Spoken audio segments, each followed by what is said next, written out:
Welcome to Abrar electrical world YouTube channel.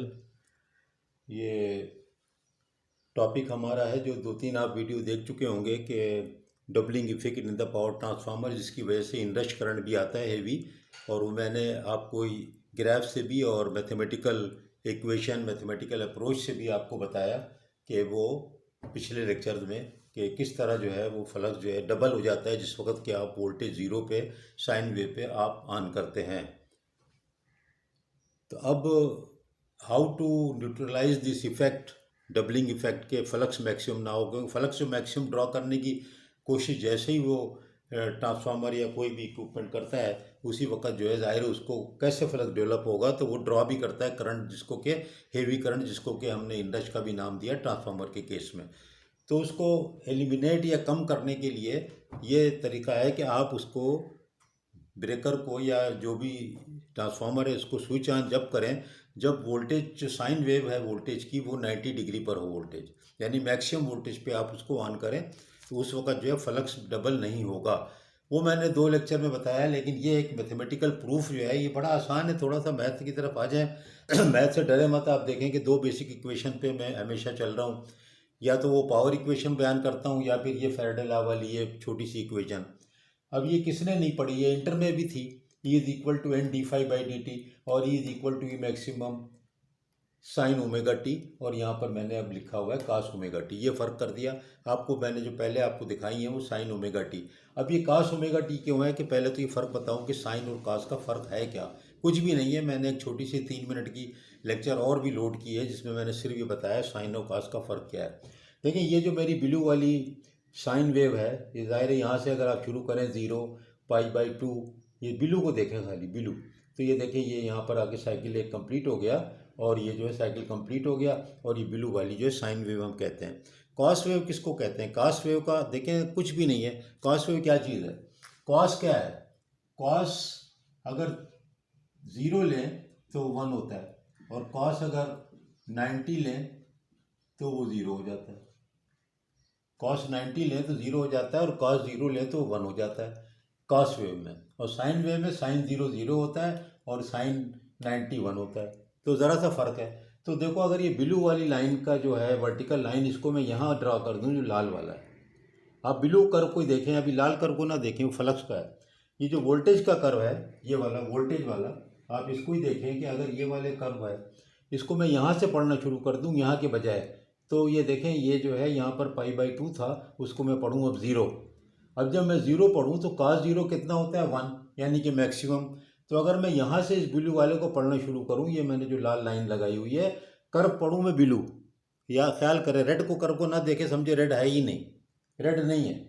Red को बाद में बात करेंगे।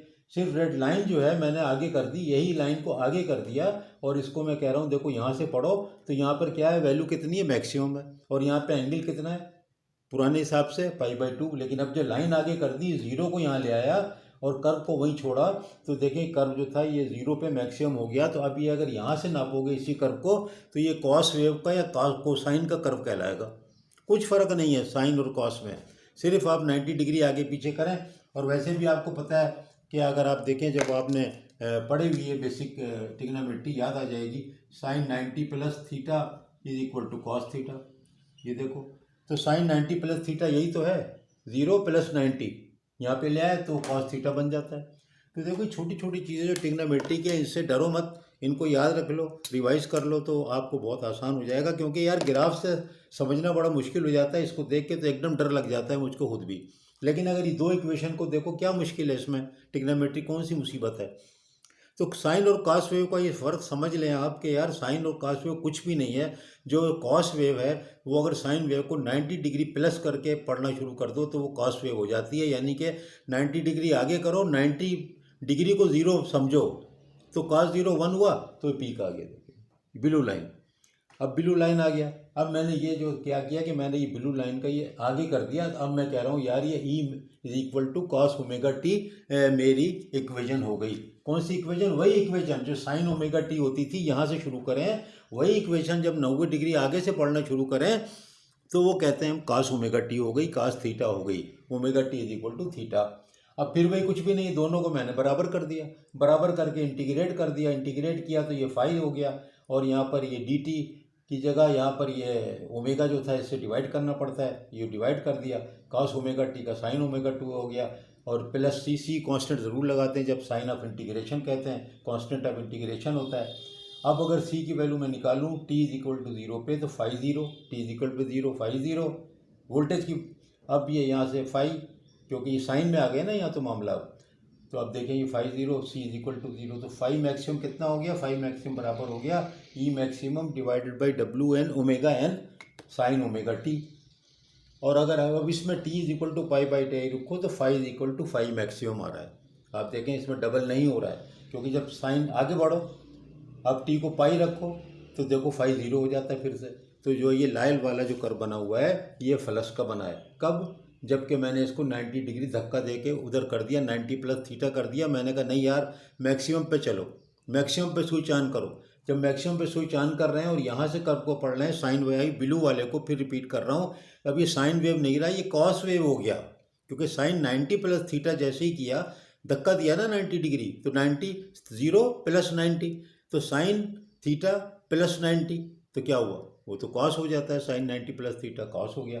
तो कॉस वेव को लेके चला और फार्मूला फाई का ये आ गया। उसमें आप देखें बिल्कुल डिफरेंट था, 1 माइनस कॉस ओमेगा टी आ गया था डबलिंग वाले में। अब देखो जब मैंने 90 डिग्री पे लेके चला, साइन वेव को धक्का दिया, कॉस वेव कर दिया, यानी मैक्सिमम पे ऑन किया, वोल्टेज जब मैक्सिमम पे ऑन किया तो वहाँ तो फ्लक्स शुरू में तो इनर्शिया था ना फ्लक्स का, मैग्नेटिक इनर्शिया जिसको है, जो मैं अलग भी बयान कर चुका हूँ। एकदम से तो नहीं डीमैग्नेटाइज हो जाएगा सारे पोल, एकदम से तो जो इधर मुँह किए खड़े थे, आपने वोल्टेज दिया तो इधर तो मुँह कर नहीं कर लेंगे ना, एकदम कुछ कर लेंगे, कुछ देर में करेंगे, कुछ बड़ी बिल्कुल ही अड़ियल टट्टू होंगे वो नहीं भी करेंगे, जिसकी वजह से जो है आपको और फोर्स लगानी पड़ती है, जिसकी वजह से हिस्टेरेसिस कर्व जो है वापस अपनी जगह पे नहीं आता, बल्कि वो दूसरी जगह से वापस हो रहा होता है। यानी कि देखो ना, यहाँ जब आप इसको करते हो यहाँ से एनर्जाइज यूँ, तो ये वापसी में यहाँ पर यूँ आके यूँ हो जाता है, यानी वही पाथ फॉलो नहीं करता कर्व, ये यहाँ से ही रिटेंशन हो जाता है, ये फ्लक्स बचता है यहाँ पर, और फोर्स लगाते हैं और फिर वापसी भी वहीं से नहीं होती उसी पाथ से। तो ये सब जो चीज़ें जो हैं ये अलग अलग हम बयान कर चुके हैं।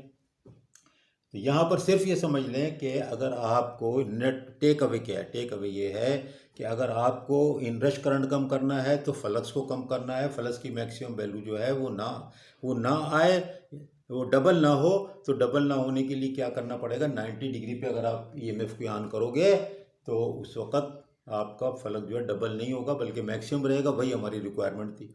उसको मैथमेटिकल प्रूफ करने के लिए मैंने आपको ये बताने की कोशिश की है कि भाई जब 90 डिग्री आगे करोगे तो कॉस हो जाएगा, तो इसलिए मैंने यहाँ कॉस लिखा है। उसके एक्सप्लेनेशन के लिए इतनी मैंने शुरू में तमीज़ बांधी है तकरीर की, ताकि आपको बात क्लियर समझ में हो जाए कि साइन की जगह मैंने कॉस क्यों लिया है। क्योंकि साइन में 90 ज़ीरो प्लस 90 थीटा प्लस 90 जैसी करोगे तो साइन वेव जब आगे से शुरू करोगे 90 डिग्री, तो हम उसको कह सकते हैं कि वो साइन 90 प्लस थीटा है, लेकिन वो असल में फिर कास थीटा हो गया, यानी कास ओमेगा टी हो गया। तो जब ई को यहाँ पर कास ओमेगा टी से चलोगे तो फिर ये इक्वेशन कास ओमेगा टी लिए। तो ये मैंने प्रूव किया, मैथमेटिकली प्रूव करना आसान है। अगर आप वेक्टर और ट्रिग्नोमेट्री से, हम लोग इलेक्ट्रिकल इंजीनियर ख़ास तौर पे, मैकेनिकल में तो नहीं है इतनी मैथमेटिक्स, क्योंकि वहाँ एब्स्ट्रैक्ट नहीं है। आप देख सकते हैं ना, रोटर की मिसाल लो, अब रोटर एंगल को देख लो, रोटर एंगल शिफ्ट है कितना मैग्नेट से, लेकिन जब इलेक्ट्रिकल एंगल कहते हैं तो कहाँ क्या देखोगे, कुछ नहीं देखोगे ना। तो फार्मूले पे जाओगे ना, इलेक्ट्रिकल एंगल बराबर 2 इंटू मैकेनिकल एंगल, तो मैकेनिकल एंगल तो आपने देख लिया। अब मैं कह रहा हूँ यार इसका रोटर का इलेक्ट्रिकल एंगल, तो कहाँ से देखोगे, तो यार उसमें वो ट्रिग्नोमेट्री वेक्टर, ये तो थोड़े से ट्रिग्नोमेट्री वेक्टर को करना पड़ेगा अगर आप चाहते हैं कि आप जो है फोरमैन ना बन जाएं, आप लाइन सुपरेंट ना बने, या आप सही मानों में इंजीनियर बने और आपकी थोड़ी रिस्पेक्ट हो, तो फिर आपको ये सारी की सारी चीज़ें थोड़ा सा मैथमेटिकल बैकग्राउंड पे आना पड़ेगा। कोई मुश्किल नहीं है, देखो ना गौर से, इसको रोक करके स्लाइड को, या आप जिस तरह भी देखेंगे तो आप कहेंगे हाँ यार ये तो कुछ नहीं है, इंटीग्रेशन थोड़ी सीखना है, इतना ही से रट्टा कर लें मामूली सा। इंटीग्रेट किया, ये कांस्टेंट कांस्टेंट ही रहा, कास ओमेगा टू का integration sign omega T W omega, फिर ये जो होता है ना इसका ओमेगा टी का डिफ्रेंशिएशन करके नीचे डिवाइड करते हैं, और ये सी लिख दिया, फिर सी की वैल्यू निकाल ली ज़ीरो करके। तो देखो कितना सिंपल है, इससे मत डरो। ये ग्राफ समझना ज़्यादा मुश्किल होता है, इसलिए मैंने दोनों ज़्यादा बताई। तो ये इंडक्स को भी रिड्यूस करेगा, फ्लक्स को मैक्सिमम जब डबल नहीं करेगा तो फिर इंडक्स करंट भी नहीं आएगा ज़्यादा। इंडस करंट तो जब भी आता है ना, क्योंकि इंडस जब आप देखें ना ग्राफ कैसा होता है, ग्राफ आप देखें ना, ग्राफ ऐसे होता है, यूं यूं यूं आप चलते हैं ना, ये आई आई होता है यहाँ पर आई, और ये इसका जो बी या फ्लक्स होता है, तो ऐसे सीधा चलते चलते चलते फिर ये एकदम से ये थोड़ा सा और बढ़ाने के लिए ऐसे करना होगा। तो ये होता है ये कि आपको आई नॉट तो इतना सा होता है, पहले आई नॉट छोट कम होता है, काम चल जाता है आई नॉट से, लेकिन जब जैसे ही डबलिंग इफेक्ट आता है शू करके जो है ना, ये आगे बढ़ करके ये पॉइंट यहाँ पहुँचता है, और फिर देखें आप यहाँ से करने के लिए कितना करंट आपको ज़्यादा चाहिए होता है। तो अगर ये इंटरेस्ट को इतना नहीं बढ़ने देना है कि फ्लक्स को यहाँ पर ये अगर 5 था और ये 2 5 नहीं होने देना है, 5 मैक्सिमम ही होना है यहाँ पर, तो फिर आपको ये अगर तरकीब करेंगे आप कि 90 डिग्री पे ऑन करेंगे तो फिर ये फिनोमेना ख़त्म हो जाएगा और इंटरेस्ट नहीं आएगा। ये एक्स्ट्रा डायग्राम बनाने की वजह से ही मैं क्लासरूम वाले चीज़ों को प्रेफर करता हूँ। और आप देखें मेरी आधी जो है पावर पॉइंट पे होंगी और आधी क्लासरूम में होंगी। तो बहुत बहुत शुक्रिया, सब्सक्राइब करें, नए बच्चों को ज़रूर बताएं, एमएस वाले अगर जो कर रहे हैं उनको ज़रूर बताएं, एमएस वाले जो करेंगे उनको मॉडलिंग, मैथमेटिकल मॉडलिंग और इन सारी चीज़ों से ज़रूर वास्ता पड़ेगा। ये साइन कॉस वगैरह कंसेप्ट मैं तो सोच रहा हूँ एक और वीडियो डिटेल में मैं कर दूँ साइन कॉस की वैल्यूज़ के साथ कि वैल्यू कैसे करती है और कर्व को आगे पीछे कैसे करके पढ़ सकते हैं। बहुत शुक्रिया, अस्सलाम वालेकुम।